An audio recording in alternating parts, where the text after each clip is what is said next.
বাড়িছো? আমি বাড়ি যাবো না, আমি টনিকে বিশাল ভালোবাসি। আরে আরে গায়ে হাত তুলছো কেন? গায়ে হাত তুলে কি সবকিছু সমাধান হয়ে যাবে? পাঁচটা মানুষ আছে, ছেলের বাপ আছে, ঠান্ডা মাথায় আলোচনা করো, তারপরে সিদ্ধান্ত লিও। মেয়ের বাপকে আমি ভাই। এই সোহেল, দুটো চেয়ারের সাথে বসু। দেখেন ভাই, ছেলে মেয়ে ভালোবাসা করে পালিয়ে এসছে। আমার জ্ঞানে পিঠা দিয়ে দেয়াই ভালো, না হলে আজকে বুঝে বাড়ি নিয়ে যাবেন, আবার তো কালকে পালিয়ে যেতে পারে। এই সামেত, তুই কি বলছিস বল। আমি আবার কি বলবো? মেলি চলে এসে বি করবে। দেখ, রাগ করে থাকলে সমাধান হবে না। ছেলে মানুষ ভুল করে ফেলেছে, মেয়ে নিলে ভাই, তাহলে আজকে ছেলে মেয়ের বিপরীত দিছি। কি বলছেন বলেন? আপনারা যা ভালো বোঝেন তাই করেন। কেমন আছে ছুটকি? ভালো আছি। তুই একা যে? নেকলেস কবে লিলি? পরশুদিন তোর ভাই কিনে দিয়েছি। এই বুড়ি, ঘরে বসে কি করছিস? আয় একটু পিঠের মুখগুলো মেরে দে। হ্যাঁ যাচ্ছি। বলে নেকলেসটা খুব ভালো লাগছে না মা? আমার অনেক দিনের স্বপ্ন এরকম একটা নেকলেস নেবো। তুমি আর সোনা বড় স্বপ্ন দেখো না, দুবেলা দুমুঠো খেতে পাও কি তাই দেখো। ও ভাবে বলছো কেন মা? বলবো না কেন বল? ও কি দেখতে শুনতে খারাপ? ওর আব্বা একটা বড় লোক বাড়িতে বিয়ে ঠিক করেছিল, সেখানে বিনা করে কম টাকার এক ভিখারির হাত ধরে পালিয়ে গেল। আর এখন নেকলেস বড় স্বপ্ন দেখছি। আয় আয় পিঠে মুখগুলো মেরে দে। জামাই তুমি কখন আসলো বাপ? এই তো এক্ষুনি। বসো বাপ। ভালো আছো ভাই? হ্যাঁ ভালো আছি। বসো, আমি পিঠের মুখগুলো মেরে দিই কি? কি ব্যাপার বাবুর হঠাৎ মোটা হয়ে গেল কেন?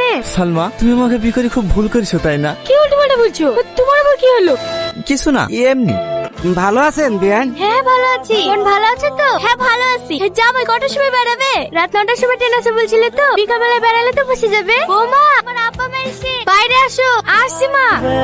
কি হলো? ছাড়ো। ছাড়বো না, কিছুক্ষণ বাদ দিয়ে তো তোমাকে ছেড়ে চলে যাবো। আর একটু থাকো না। আমি তো তোমাকে বিদেশ যেতে বারণই করছি, তুমি আমার কথা শুনছো নাকি? কি করবো বলো? আমরা ছেলে, আমাদেরকে নিয়ে বাপ মাই অনেক স্বপ্ন দেখে। ছেলে আমার একটা সুন্দর বাড়ি তৈরি করবে, আবার বইয়েরও অনেক স্বপ্ন আছে, সেগুলো পূরণ করতে হবে না? কিন্তু আমি কি তোমাকে ছেড়ে থাকতে পারবো নাকি? পাগলি কোথাকার, এই তো 6 মাস, দেখবে দেখতে দেখতে কেটে যাবে। বৌমা। হ্যাঁ মা, আসি।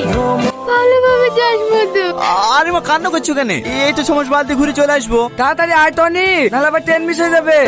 হ্যাঁ হ্যাঁ আসছি। বাবু, এই টাকাটা রাখ, ভালোভাবে যাবি। আসছি মা।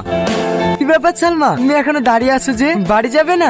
হ্যাঁ যাবো, টোটো পাচ্ছি না। এসো, বাইকে উঠে বসো।